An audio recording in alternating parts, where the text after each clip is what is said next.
And like I was just reading an article and they were talking about how like sociologists have actually identified this new like phenomenon. They call it like adolescence or kidults. It's basically like people in their 20s, 30s, 40s, 50s who still are teenagers. Like they're not, they have never grown up.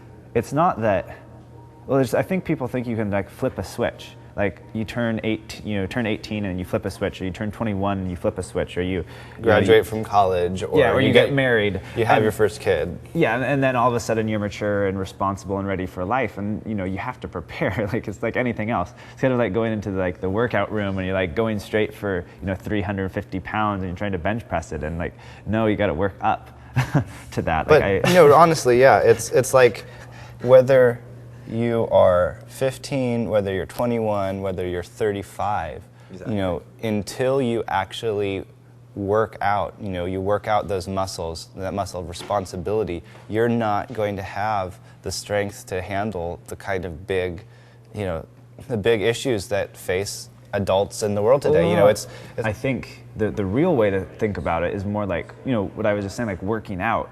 It's a muscle that you strengthen by exercise. And until you strengthen it, you don't have, it's not going to be strong. Yeah, and it's not like you're getting away with something like, oh, I'm not exercising, so I'm getting away with it. I'm not having to exert myself. No, that just means you're going to be unprepared when you actually need that strength. When life hits you upside the head, something happens, you're just not going to be there.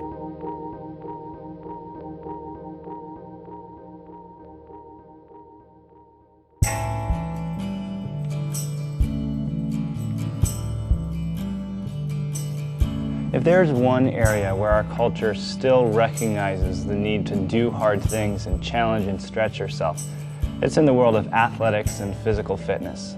One of our favorite examples of the do hard things mindset is the Vikings.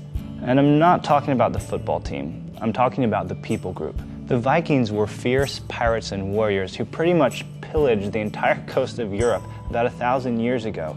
People were so afraid of these guys that they had special prayers in church where they said, "God, deliver us from the fury of the Northmen."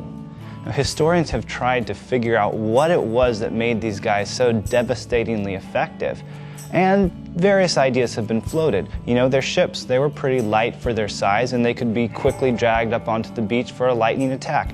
Maybe that's why. But no explanation comes closer to the truth than this. The Vikings rowed themselves to battle.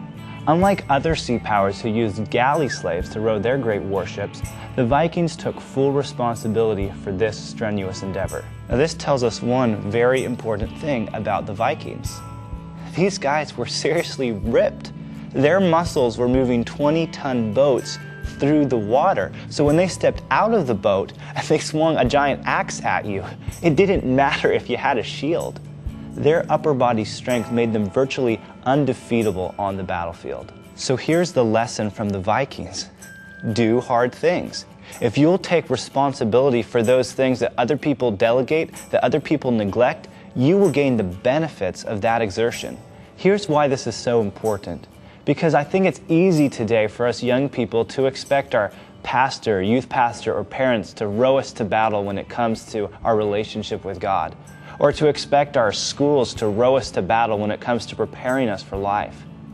But you know what I think we'll find if we relax all the way to the battlefield? I think we won't have the strength to fight and win on the battlefield when the stakes are high.